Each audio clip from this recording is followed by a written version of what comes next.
வாக்களிக்க போற மக்களை திராவிட மாடல் 2.0 வேணும்னு எப்போ டிசைட் பண்ணிட்டாங்க. ஏன் இதை தேர்தல் ஆணையம் பாஜக உணராம இருக்கிறாங்க? அது கூட பரவாயில்ல. நிறைய கட்டுக்கதைகளை சொல்லிட்டு நப்பாசையில் அலைகிறாங்க. இப்படித்தான் 2021 தேர்தலப்போ முதலமைச்சர் ஆகிற யோகம் ஸ்டாலினுக்கு இல்லைன்னு சொல்லிட்டு திரிஞ்சாங்க. சொன்னாங்கல்ல, கட்டம் சரியில்லை சொன்னாங்கல்ல. யோகத்தை நம்பி சும்மா இருப்பவன் இந்த ஸ்டாலின், அதிர்ஷ்டம் இல்லைன்னு அழுத்துக் கொள்பவனா இந்த ஸ்டாலின். நான் யோகத்தை நம்புறவன் அல்ல, என்னுடைய உழைப்பை நம்புறவன். தலைவர் கலைஞரிடம் உழைப்பை கற்றுக்கொண்ட மாணவன் நான். அதே போல இப்போ 2020 தேர்தலுக்கு என்னென்ன சொல்றாங்க? இப்ப என்ன சொல்றாங்க? திமுகவில் யாரும் தொடர்ந்து 2 முறை யாரும் முதலமைச்சர் ஆனது இல்லையா.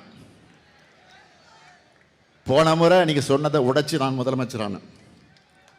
2வது முறை இல்லைன்னு சொல்றாங்கல்ல, அதையும் உடைக்கிறேன் பாருங்க. என் உயிரோடு கலந்திருக்கக்கூடிய தலைவர் கலைஞருடைய அன்பு உடன்பிறப்புகள் இருக்காங்க, மக்கள் நம்பக்கம் இருக்காங்க. எல்லாத்தையும் உடைச்சு 2021 பெற்றதை விட அதிக தொகுதியில் வென்று ஆட்சிக்கு வருவோம் பாருங்க. எதிரிகள் வெட்டிக்கதை பேசிட்டு கனவு கண்டுட்டு இருக்காங்க. நாம தமிழ்நாட்டை முன்னேற்றுகிற கனவை காண்போம். 10 ஆண்டுகள் தொடர்ந்து ஆளும் வாய்ப்பு திமுகவுக்கு கிடைச்சா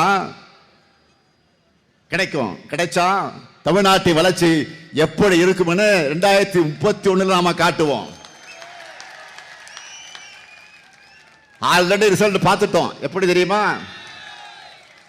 2026 தேர்தலின் சூப்பர் ஸ்டாரை இறக்கிட்டோம். சூப்பர் ஸ்டார் தான்.